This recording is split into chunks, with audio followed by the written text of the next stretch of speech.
বাপরে বাপ, কদিন যা গরম পড়েছে। কিন্তু যাই হোক, আমরা কিন্তু রেডি হয়ে আজকে যাব একটু ঘুরতে।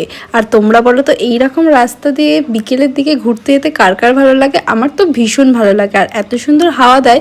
কিন্তু এইদিকে কপালটা খারাপ ছিল, আমি ভেবেছিলাম একটু বিকেল বিকেলে আসবে, একটু ফটো তুলবো, ভিডিও করবো, কিন্তু তার হয়নি। যাই হোক, রাস্তায় আমার বরকে নামিয়ে দিয়েছি, বলছি তুমি নামো, আমি গাড়ি চালাবো। এই রাস্তায় গাড়ি চালাতে আমার বেশ ভালোই লাগে, অথচ ভয়ও করে, তাই জন্য আমি সার্ভিস রোড দিয়ে চালিয়ে গেলাম। অবশেষে আমি পৌঁছলাম কিন্তু মাদ্রাসাটে। আর মাদ্রাসাটে এই জায়গাটায় দেখেছি প্রত্যেকে ফটো তুলতে, কিন্তু আমি যেহেতু রাতের বেলায় এসেছি সেই জন্য অতটাও সুন্দর ফটো আসবে না। কিন্তু কি আর করা যাবে, মন খারাপ করে লাভ নেই। কিন্তু সামনাসামনি দেখতে কিন্তু অপূর্ব সুন্দর লাগছিল। দিনের বেলায় যদি কেউ যাও, এই জায়গাটা একদমই মিস করো না, ফটো তুলেই কিন্তু এসো।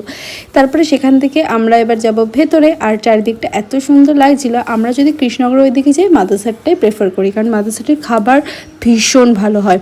মানে যারা গেছো তারা তো জানোই, আর আমরা মাদ্রাসাটাই যাই বরাবরই। আর এখানে অ্যাম্বিয়েন্সটাও ভীষণ সুন্দর, শান্ত। আর এখানে আমরা মেনু কার্ডে মেনু দেখে অর্ডার দিতে বসে পড়েছি। আর আমাকে কেমন লাগছে অবশ্যই কমেন্ট করে জানি। আর আমরা আজকে অর্ডার করেছিলাম দই বড়া, পাপড়ি চাট। আর দই বড়াটা খেতে, মাদ্রাসাটা দই বড়াটা জাস্ট অসাধারণ ছিল। মানে আমি অনেক দিন পরে আবার দই বড়া, মেনলি দই বড়া, পাপড়ি চাট, ধোসা, এই তিনটে জিনিস ট্রাই করতে আজকে আমি গেছিলাম মাদ্রাসাটে, কারণ অনেক দিন ট্রাই করিলাম। এখানকার দই বড়াটা খাওয়ার পর থেকে আমি জাস্ট দই বড়ার প্রেমে পড়ে গেছি, বিশ্বাস করো। তারপরে কিন্তু পাপড়ি চাটটা খেয়ে চলে এসেছি আমাদের ধোসা। দেখেছো? দাঁড়াও দেখাচ্ছি তোমাদের, কত বড় দেখো ধোসাটা। আর এটা আমি একটা, কারণ প্লেন মশলা ধোসায় এতটা পরিমাণের আলু, মানে যে মশলাটা আর কি থাকে সেটা খাওয়া যায় না, তাই জন্য আমি প্লেন নিয়েছিলাম।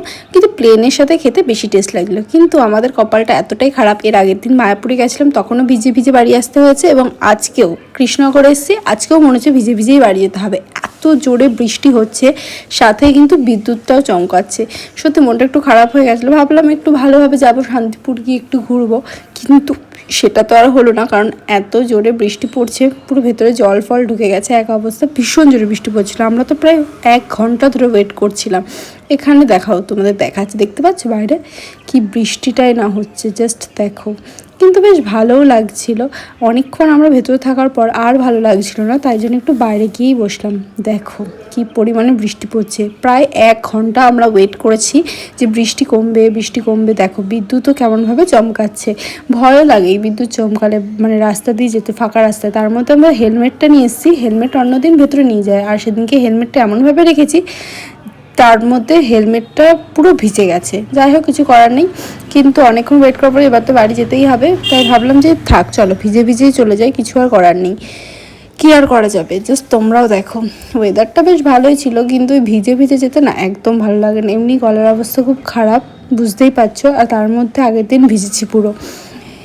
শীত যা করছিল, ওই রাস্তা দিয়ে আসতে গিয়ে মনে হচ্ছিল শীতকাল চলে এসেছে।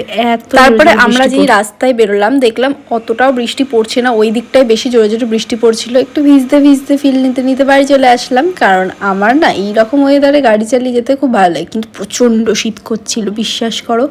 মানে মনে হচ্ছিলো সোয়েটার পরে আসলে ভালো হতো। আর আমার একটু শীতই বেশি গরমের থেকে, কিন্তু ভালোও লাগছিলো। দেখো রাস্তাটা কি সুন্দর ভেজে ভেজে ছিল। রাস্তা দিয়ে গাড়িগুলো এত জোরে জোরে যাচ্ছিল, আমরা তাই সার্ভিস রোড দিয়ে যাচ্ছিলাম।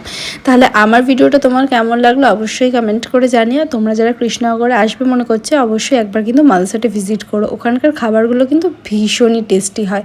সো টাটা, সবার সাথে আবার দেখা হবে নতুন আরও একটি ভ্লগে। সবাই ততক্ষণ খুব ভালো থেকো, সুস্থ থেকো, হ্যাপি থেকো। টাটা।